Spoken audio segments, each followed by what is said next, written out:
The Kebra Nagast, Chapter 72, concerning the King of Rome, Constantinople. And we will begin to tell you what we have heard, and what we have found written, and what we have seen concerning the King of Rome. The kingdom of Rome was the portion and dominion of Japhet, the son of Noah.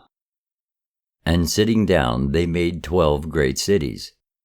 And Darius built the greatest cities of their kingdoms: Antioch, Dyresia, and Bartania, and Ramia, and those who reigned dwelt there. And King Constantine built Constantinople after his own name. Now the sign of the cross having appeared to him during the battle in the form of stars cut in the heavens, he was delivered out of the hands of his enemy. And from that time onwards the kings of Rome made their habitation there. And that Darius had many descendants, and from Darius to the days of Solomon were 18 generations. And of his seed was born a man whose name was Zanbaris, and he made in wisdom a drawing of the astrolabe, and placed stars therein. And he made also a balance, a clock, for the sun. And he foresaw what would come after, and that the kingdom would not remain to the children of Japhet, but would depart to the seed of David, of the tribe of Shem. And when he thus saw, he sent a message to David the king, saying, "Take my daughter for thy son." And David the king took her and gave her to Solomon his son. And Solomon begat a son by her, and called his name Adramai. And Zanbaris died before this, and Baltasar, who was of his kinsmen, became king. And he lacked male offspring to reign after him upon his throne. And he was jealous lest the children of his father should reign after him. And he sent a written message to Solomon the king, saying, "Hail to the greatness of thy kingdom, and to thine honorable wisdom. And now give me thy son, whom I will make king over the city of Rome. For I have not been able to beget male children, but only 3 daughters. And I will give him whichever of my daughters he pleaseth, and I will give him my throne. And he shall be king, he and his seed after him, in the city of Rome forever." And when King Solomon had read this letter, he meditated, saying, "If I keep back my son, he will send to the king of the east, who will give him his son, and that which I have planned will be made void. Therefore I will give him my son." And he took counsel with his counselors of the house of Israel. And he said unto them, "We have already given our son and our children to the country of Ethiopia, and Israel hath a kingdom there. And now, so that we may have a 3rd kingdom, the country of Rome, I will send thither Adramai, my youngest son. Hold ye not it against me as an evil thing, that I formerly took away your sons. For it is a pleasing thing to God, that the men of Ethiopia have learned his name, and have become his people. In like manner the men of Rome, if we give them our children, will become the people of God. And unto us moreover shall be given the name of people of God, being spoken of thus, and called thus. The people of Israel have taken the kingdom of Ethiopia, and the kingdom of Rome.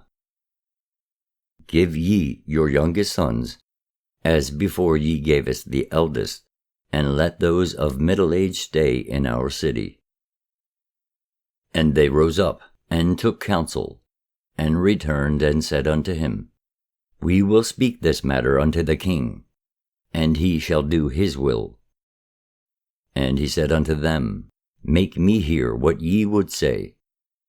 And they said unto him, Thou hast already taken the eldest of our houses, and now take the youngest of their children.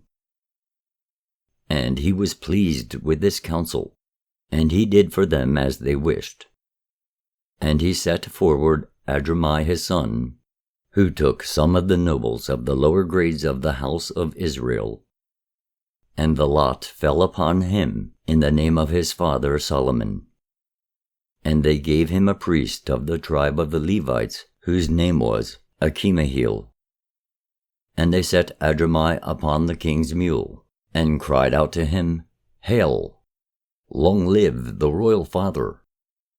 And all the people said, It is right and proper. And they anointed him with the oil of kingship, and commanded him to keep all the laws of the kingdom. And they made him to swear that he would worship no other god except the God of Israel. And they blessed him as they had blessed David his brother, and admonished Adramai, even as they had admonished David. And they accompanied him on his way as far as the sea coast. And Solomon the king wrote and sent a letter, saying, Peace be to Balthazar, the king of Rome. Take my son Adramai, and give him thy daughter, and make him king in the city of Rome. Thou didst wish for a king of the seed of David my father, and I have done thy will. And I have sent unto thee his nobles, 14 on his right hand, and 14 on his left, who shall keep the law with him, and be subject unto thee according to thy will. And they arrived there with the ambassadors of the king of Rome, together with much splendor, and all the equipment that was requisite for the country of Rome. And they came to the city of Rome, to Balthazar the king. And they repeated all that Solomon had sent them to say, and delivered over to him his son. And Balthazar rejoiced exceedingly, and gave him his eldest daughter, whose name was Adlanya. And he made a great marriage feast according to the greatness of his kingdom, and established him over all his city of Rome. And he blessed him, for he was noble in stature, and his wisdom was marvelous, and he was exceedingly mighty in his strength. And one day Balthazar wished to test his knowledge in the trying of cases. A man, the possessor of a vineyard, having come to him and appealed to him, saying, My lord, Arsenai the son of Yodad hath transgressed thy word, and hath laid waste my vineyard with his sheep. And behold, I have seized his sheep, and they are in my house. What decision wilt thou come to in respect of me? And the owner of the sheep came to the king, and made an appeal to him, saying, Give me back my sheep, for he hath carried them off because they went into his vineyard. And the king said unto them, Go ye, and argue your case before your king Adramai, and whatsoever he shall say unto you, that do. And they went and argued their case before him. And Adramai asked him, saying, How much of the vineyard have the sheep eaten? The leaves, or the tendrils, or the young grapes, or the shoots by the roots? And the owner of the vineyard answered and said unto him, They have eaten the tendrils, and the branches that had grapes upon them, and there is nothing left of the vines, except the twigs by the root. And Adramai asked the owner of the sheep, saying, Is this true?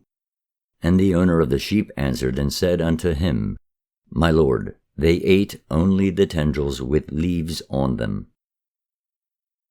And Adramai answered and said, This man saith that they ate the grapes. Is this true? And the owner of the sheep answered and said, No, my lord, but they ate the blossoms before they had formed into grapes.